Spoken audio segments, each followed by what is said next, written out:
d'Ivoire, mauvaise nouvelle pour le président de la République de Côte d'Ivoire, son Excellence M. Alassane Dramane Ouattara. Les détails dans cette vidéo. Le président Ibrahim Traoré avait promis il y a de cela quelques temps qu'il fera regretter au président de la République de Côte d'Ivoire, son Excellence M. Alassane Dramane Ouattara, suite à ces manœuvres qui ont toujours pour objectif de nuire à son régime du côté du Burkina Faso. Comme promis, chose faite. Le président Ibrahim Traoré frappe un grand coup en ce jour.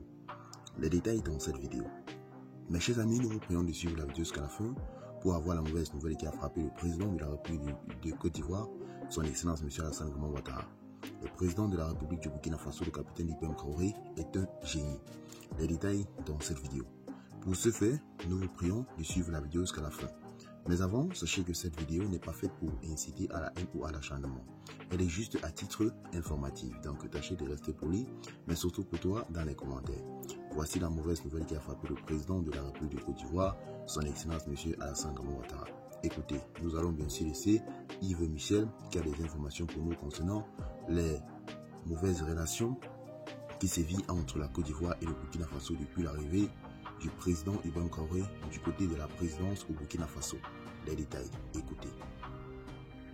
Les relations entre le Burkina Faso et la Côte d'Ivoire ont connu une détérioration notable ces derniers mois, marquée par des tensions croissantes entre le président de la transition burkinabé, le capitaine Ibrahim Traoré, et le président ivoirien Alassane Ouattara.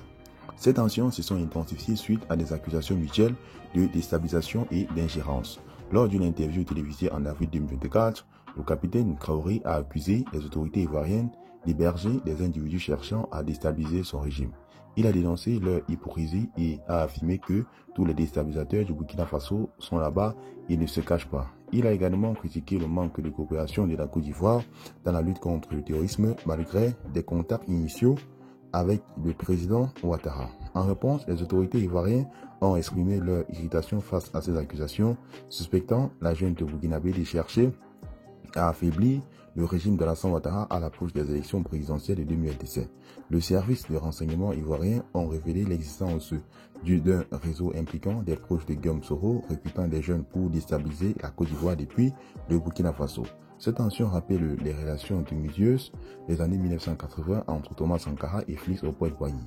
Aujourd'hui, chacun des deux dirigeants est convaincu que l'autre travaille à sa chute, alimentant une méfiance réciproque. Malgré les tentatives de rapprochement comme la rencontre en avril 2024 entre les ministres de la Défense des deux pays à la frontière, les dissensions persistent, les défis sécuritaires et les accusations mutuelles de déstabilisation continuent d'exaspérer les tensions entre les deux nations, compromettant les efforts régionaux de sécurité et de stabilité.